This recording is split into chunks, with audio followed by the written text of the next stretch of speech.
सद्गुरू श्री ब्रह्मचैतन्य महाराज गोंदवलेकर यांचं प्रवचन 27 मार्च. प्रपंचातले सुख दुःख हे केवळ जाणीवेत आहे. प्रापंचिकाच्या मनात नेहमी एक शंका येते की खोटे करून सुद्धा जर सुखी होता येते तर तसे करायला काय हरकत आहे. सन्मार्गाने गेला तरी माणूस दुःखी का होतो, अशी ही शंका आपल्याला येते.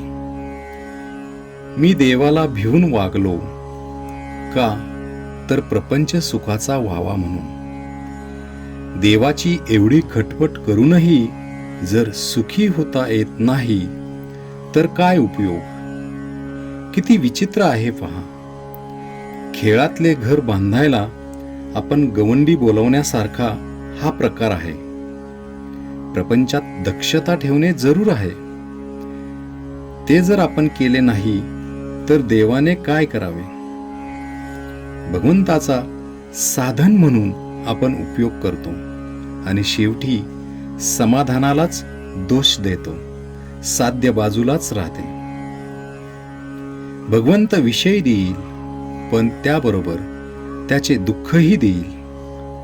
एक जण मारुतीरायाला सांगून चोरी करीत असते.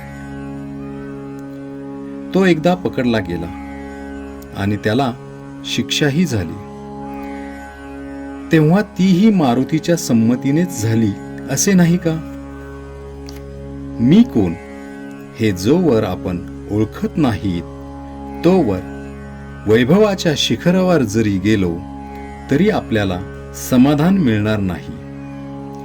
ज्याच्यापासून प्रपंच झाला त्याला ओळखता आले पाहिजे. देहच सत्य नाही तर त्यावर उभारलेली इमारत कुठून सत्य असणार. ठिगळे लावून आपण आपला प्रपंच करतो, मग त्यात कमतरता आल्याशिवाय नाही राहत. कोळसा उगाळून पांढरा रंग मिळेल हे म्हणणे जसे वेडेपणाचे आहे, तसे प्रपंचात सुख मिळवीन हे म्हणणे आहे. सुख दुःख हे जाणीवेत आहे.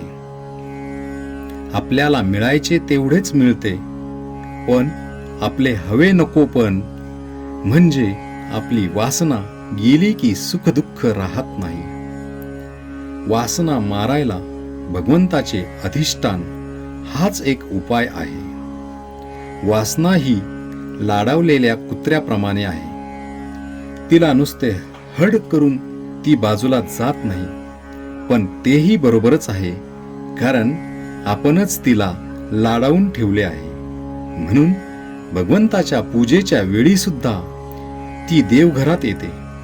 शिवाय वाईट वासनेमध्ये चांगल्या वासनेला मारण्याचे बळ आहे, कारण आपण स्वतः वाईट वासनेच्या बाजूचेच आहोत. वासना ही कोणत्याही उपायांनी तृप्त होण्यासारखी नसून आपण जर भगवंताजवळ वास ठेवला तरच ती नष्ट होते. मी करता नसून परमात्मा करता आहे अशी भावना झाल्याशिवाय मन भगवंताला अर्पण होणार नाही. ते अर्पण झाल्याशिवाय फळाची अपेक्षा सुटणार नाही आणि फळाची अपेक्षा सुटल्याशिवाय जीवाला शांती मिळणार नाही. वासना म्हणजे देवाच्या विरुद्ध असलेली आपली इच्छा. श्रीराम जय राम जय जय राम.